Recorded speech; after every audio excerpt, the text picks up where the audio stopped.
The Third Man by Graham Greene, 2.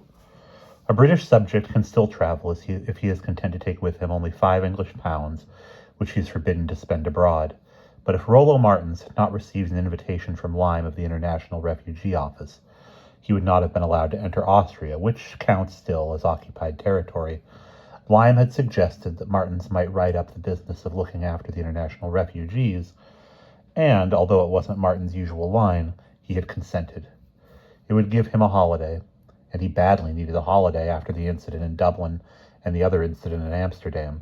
He always tried to dismiss women as incidents, things that simply happened to him without any will of his own, acts of God in the eyes of insurance agents. He had a haggard look when he arrived in Vienna, and a habit of looking over his shoulder that for a time made me suspicious of him, until I realized that he went in fear that one of, say, 6 people might turn up unexpectedly. He told me vaguely that he had been mixing his drinks. That was another way of putting it. Rollo Martin's usual line was the writing of cheap paper-covered westerns under the name of Buck Dexter. His public was large, but unremunerative. He couldn't have afforded Vienna if Lyme had not offered to pay his expenses. When he got there out of some vaguely described propaganda fund, Lyme could also, he said, keep him supplied with paper baths, the only currency in use from a penny upward in British hotels and clubs. So it was with exactly 5 unusual pound notes that Martins arrived in Vienna. An odd incident had occurred in Frankfurt, where the plane from London grounded for an hour.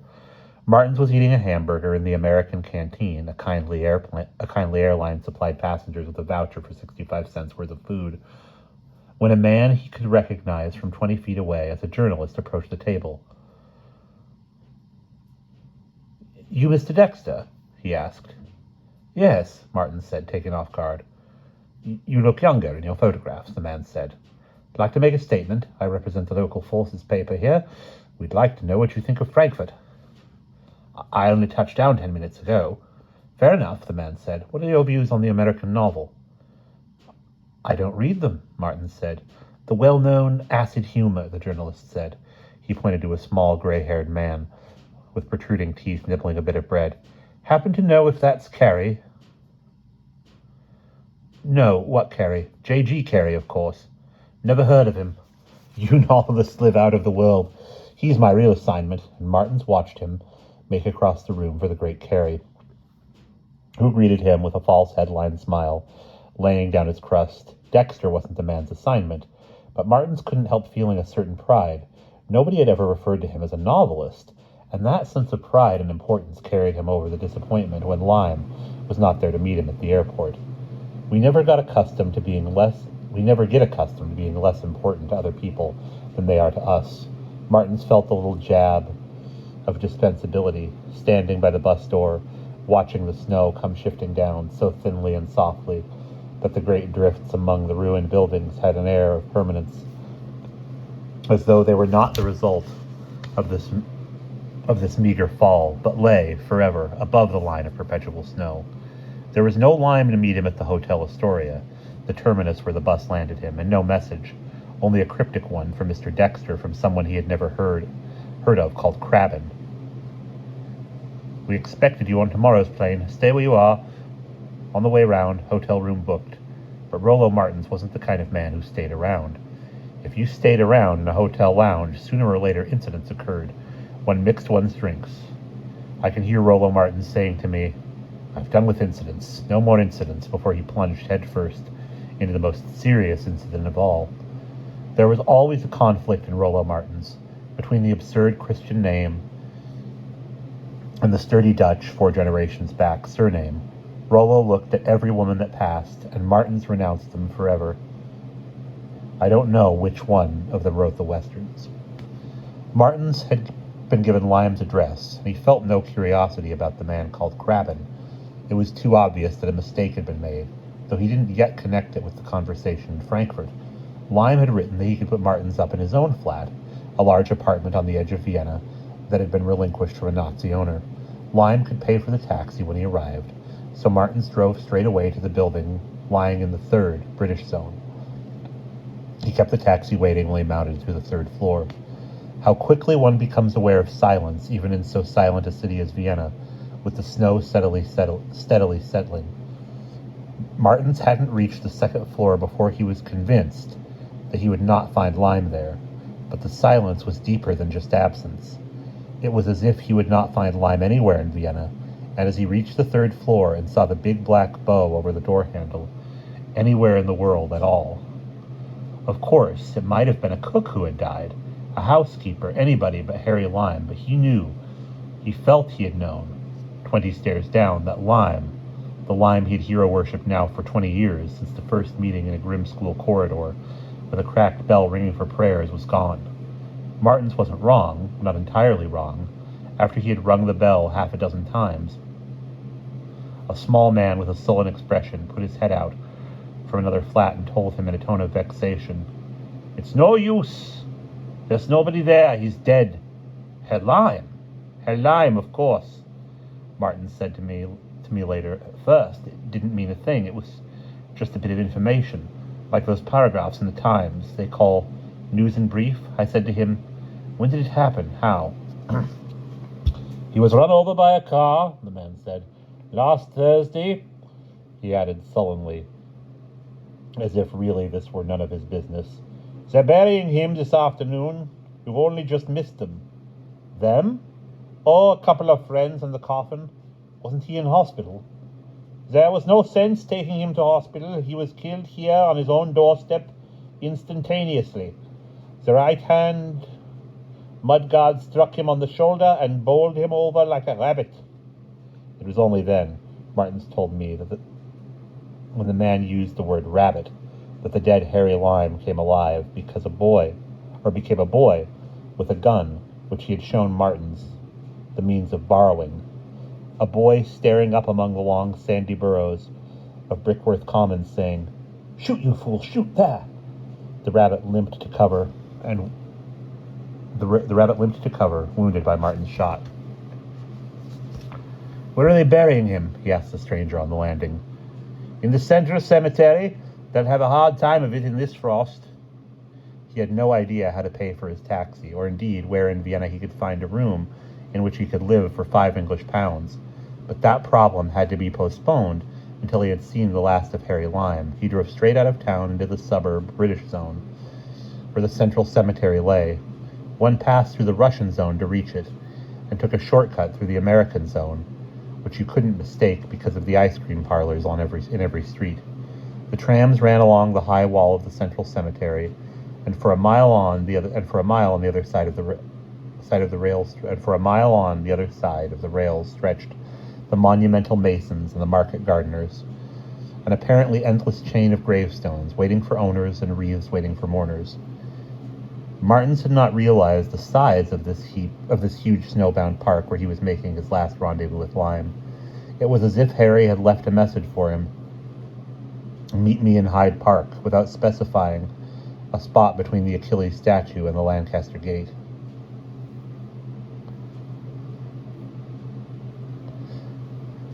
The avenues of graves, each avenue numbered and lettered, stretched out like the spokes of an enormous wheel. They drove for half a mile toward the west, and then turned and drove half a mile north, turned south. The snow gave the great pompous family headstones an air of grotesque comedy. A toupee of snow slipped sideway over an angelic face. A saint wore a heavy white mustache, and a shako of snow tipped at a drunken angle over the bust of a superior civil servant called Wolfgang Gottman. Even this cemetery was zoned between the powers. The Russian zone was marked by huge tasteless statues of armed men, the French by rows of anonymous wooden crosses and a torn, tired tricolor flag. Then Martins remembered that Lime was a Catholic and was unlikely to be buried in the British zone, for which they had been vainly searching. So back they drove to the heart of a forest, where the graves lay like wolves under the trees, winking white eyes under the gloom of the evergreens. Once, from under the trees emerged a group of 3 men in strange 18th century black and silver uniforms, with 3-cornered hats, pushing a kind of barrow. They crossed a ride in the forest of graves and disappeared again. It was just chance that they found the funeral in time. One patch in an enormous park where the snow had been shoveled aside and a tiny group was gathered, apparently bent on some very private business. A priest had finished speaking, his words coming secretively through the thin, patient snow, and a coffin was on the point of being lowered into the ground. 2 men in lounge suits stood at the graveside. One carried a wreath that he obviously had forgotten to drop onto the coffin, for his companion nudged his elbow so that he came with a start and dropped the flowers. A girl stood a little way away, with her hands over her face, and I stood 20 yards away by another grave, watching with relief the last of Lime and noticing carefully who was there. Just a man in a mackintosh I was to Martins. He came up to me and said, "Could you tell me who they are burying?" "A fellow called Lime," I said, and was astonished to see the tears start to this stranger's eyes. He didn't look like a man who wept, nor was Lime the kind of man who I thought likely to have nor was Lime the kind of man whom I thought likely to have mourners. Genuine mourners with genuine tears. There was the girl, of course, but one expects women from all such generalizations. Martin stood there till the end, close beside me. He said to me later that as an old friend he didn't want to intrude on these newer ones. Lime's death belonged to them. Let them have it. He was under the sentimental illusion that Lime's life, 20 years of it anyway, belonged to him. As soon as the affair was over, I am not a religious man, and I always feel a little impatient with the fuss that surrounds death, Martin strode away on his long legs, which always seemed likely to get entangled together, back to his taxi.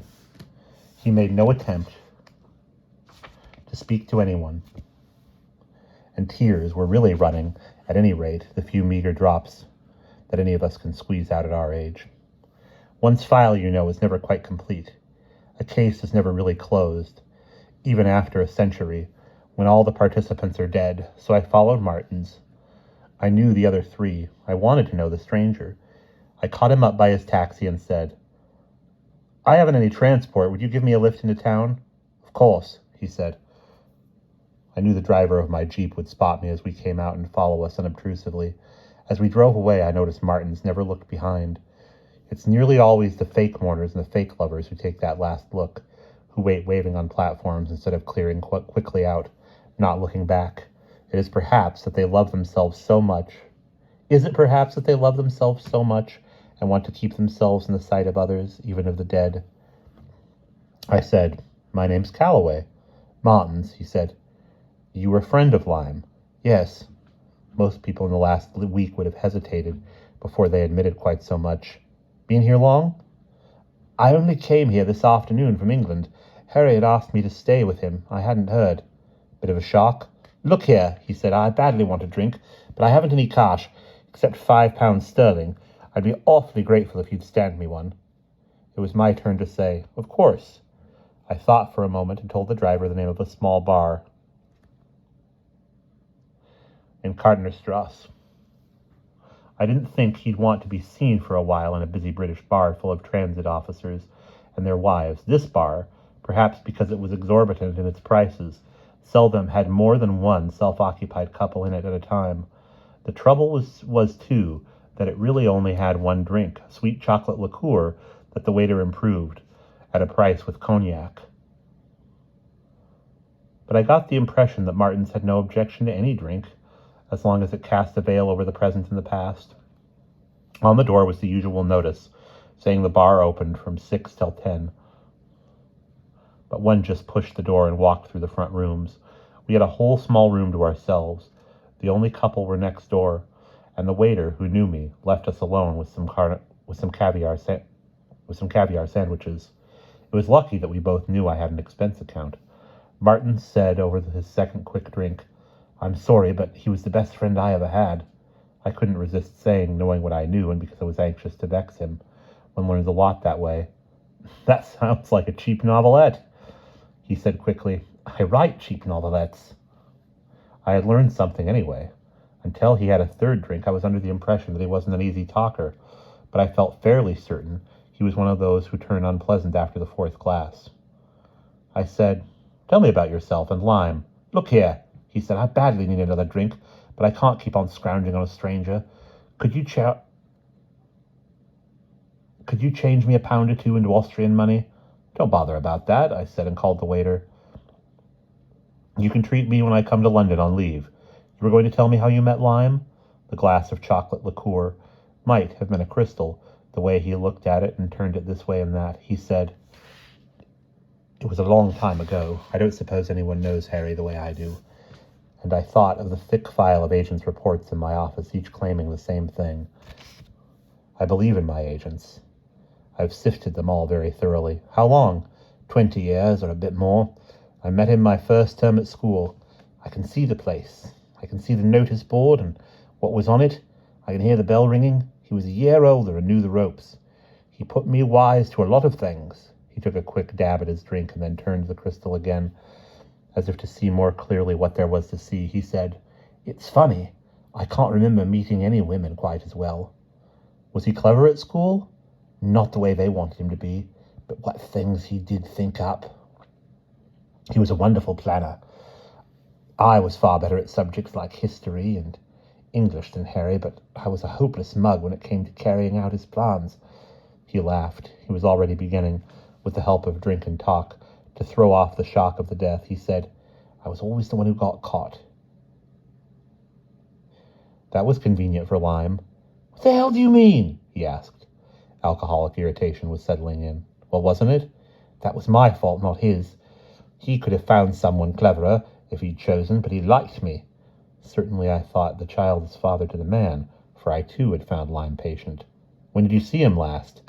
"Oh, he was over in London 6 months ago for a medical congress. You know, he qualified as a doctor, though he never practiced. That was typical of Harry. He just wanted to see if he could do a thing, and then he lost interest.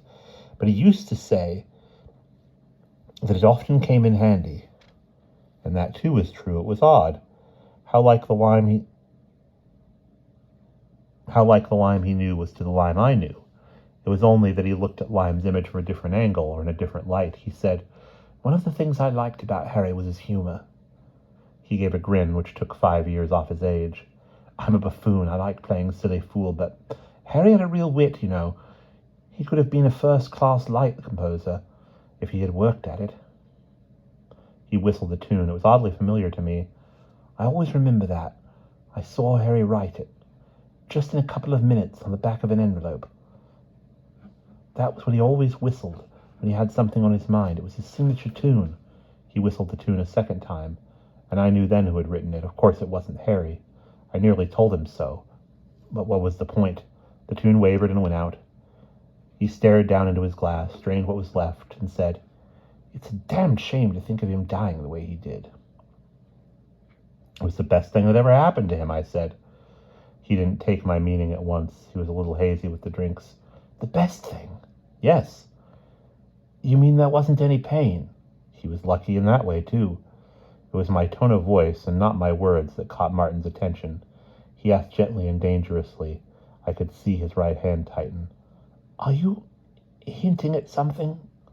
There was no point at all in showing physical courage in all situations. I eased my chair far enough back to be out of reach of his fist. I said, "I mean, I had this case completed at police headquarters. He would have served a very long spell, if it hadn't been for the accident." "What for?" "He was about the worst racketeer who ever made a dirty living in this city." I could see him measuring the distance between us and deciding that he couldn't reach me from where he sat. Rollo wanted to hit out, but Martin's was steady, careful. Martin's, I began to realize, was dangerous. I wondered whether, after all, I had made a complete mistake. I couldn't see Martin's being quite the mug that Rollo had made out. "You're a policeman?" he asked. "Yes." "I've always hated policemen. They're always either crooked or stupid." "Is that the kind of book you write?" I could see him edging his chair round to block my way out. I caught the waiter's eye, and he knew what I meant. There's an advantage in always using the same bar for interviews. Martins brought out a surface smile and said gently, "I have to call them sheriffs." "Been in America?" It was a silly conversation. "No, is this an interrogation?" "Just interest." "Because if Harry was that kind of racketeer, I must be one too. We always work together." "I dare say he meant to cut you in, somewhere in the organization. I wouldn't be surprised if he had meant to give you the baby to hold." That was his method at school, you told me, didn't he? You see, the headmaster was getting to know a thing or two. You are running true to form, aren't you? I suppose there are some petty rackets going on with petrol and you couldn't pin it on anyone, so you picked a dead man. That's just like a policeman. You're a real policeman, I suppose? Yes, Scotland Yard, but they put me into a colonel's uniform when I'm on duty. He was between me and the door now. I couldn't get away from him. I couldn't get away from the table without coming into range. I'm no fighter, and he had 6 inches of advantage anyway, I said. It wasn't petrol. Tires? Saccharin? Why don't you policemen catch a few murderers for a change? Well, you could say that murder was part of his racket. He pushed the table over with one hand and made a dive at me with the other. The drink confused his calculations. Before he could try again, my driver had his arms round him. I said, Don't treat him rough. He's only a writer with too much drink in him. Be quiet, can't you, sir? My driver said. He had an exaggerated sense of officer class. He would probably have called Limes, sir. Listen, Callaghan, or whatever your bloody name is. Calloway. I'm English, not Irish. I'm going to make you look the biggest bloody fool. In Vienna, there's one dead man you aren't going to pin your unsolved crimes on. I see. You're going to find me the real criminal? It sounds like one of your stories.